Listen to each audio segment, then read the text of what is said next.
Sal was very vocal about this is, well, at least you're you're talaga truly a man of principle.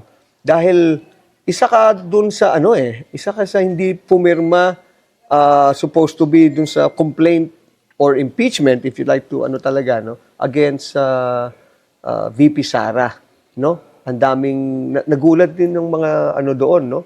When everyone else wants to, alam mo na, get in the good graces of the powers that be na sinasabi nila. Ikaw hindi. You chose to be independent-minded and just followed what's in your heart. What triggered you? Anong pinaka driving force mo dyan to not to sign? Boss, alam mo, malaking factor yung kung paano ako pinalaki ng parents ko eh. Yung prinsipyo ba? Kasi anak mahirap ako, lumaki ako sa bahay kubo. Pumasok ako sa military, sa PNP, naging congressman. Ako talaga, may prinsipyo ako talaga, boss eh. At hindi ko, ang ano ko talaga, Panginoon lang at taong bayan ang pwedeng gumamit sa akin. At nasubaybayan ko, boss, yung proseso nito, yung investigation. At kung matatandaan mo, nagsimula yan sa sinasabing yung sa pondo, sa confidential funds. Now, ipagpalagay natin, may mali doon sa paggamit ng pondo. Okay? Ang nakikita ko doon, may ibang pamamaraan na kung saan, kung ang interes ng sino man ay protektahan ang pera ng taong bayan, bakit si Vice President Duterte lamang? Ay meron dyan ang pondo, bilyon-bilyon eh. Gusto ba nilang sabihin na ina-assume nila na itong bilyong-bilyong pondo ng taong bayan ay nagagamit ng iba ng maayos? Ako, hindi naman ako manghuhula, boss. Hindi ako maniniwala. So, my point is, dapat, especially kapag elected official ka, ang titingnan mo yung interes ng taong bayan, hindi yung interes kung saan ka makikinabang. For me, hindi tama eh. Away politika ito. So everything is politics lang. Then. Dapat, ang tingnan, interes ng taong bayan. Kung talagang, sabihin natin may mali, by the way, boss, lilinhawi ko sa ating mga kababayan, nung pulis pa ako, hindi naman ako nakinabang o naging malapit sa Duterte family. Wala. No? Nililinaw ko yan. So going back, ang tinitingnan ko kung tama yon, kahit 10 pages, pepermahan ko eh. Pero alam ko, mali eh. Bakit? Hindi interes ng taong bayan ang tinitingnan dun eh. Kaya hindi ako pumirma, hindi ako namumulitika, definitely. Alam ko lang na gusto ko, boss, pag may pinirmahan ako, kaya kong panindigan, kaya kong tayon. Ba't ka pumirma? Ayaw ko yung, hindi ko kaya sagutin eh. Kasi, hindi naman ako makakarating sa Kongreso kung hindi tayo inupo ng taong bayan. Dapat ang loyalty mo sa taong bayan, hindi doon sa ilan lamang.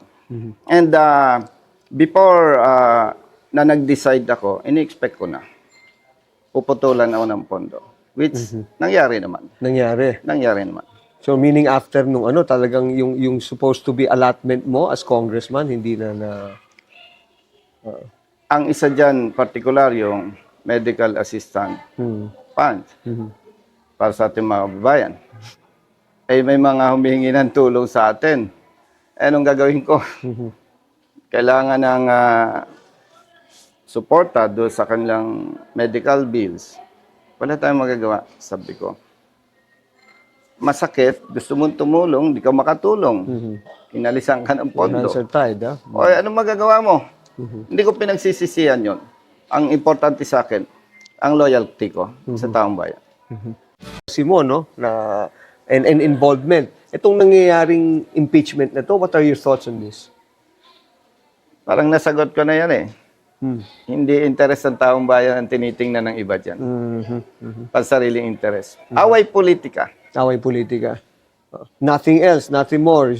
So these who are advocating this are hindi sila for justice and No? and for truth? No? Kasi kung ang tinitingnan nila para sa interes ng taong bayan, hindi ganon. Hindi ganon.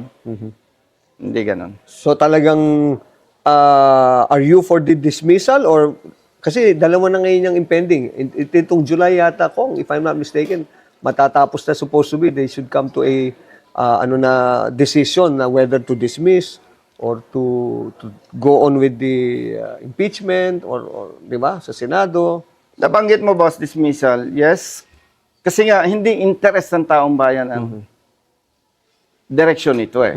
Why? Ipagpalagay nga, may paglulusay ng pera. Eh, boss, more than 30 years ako sa government service eh.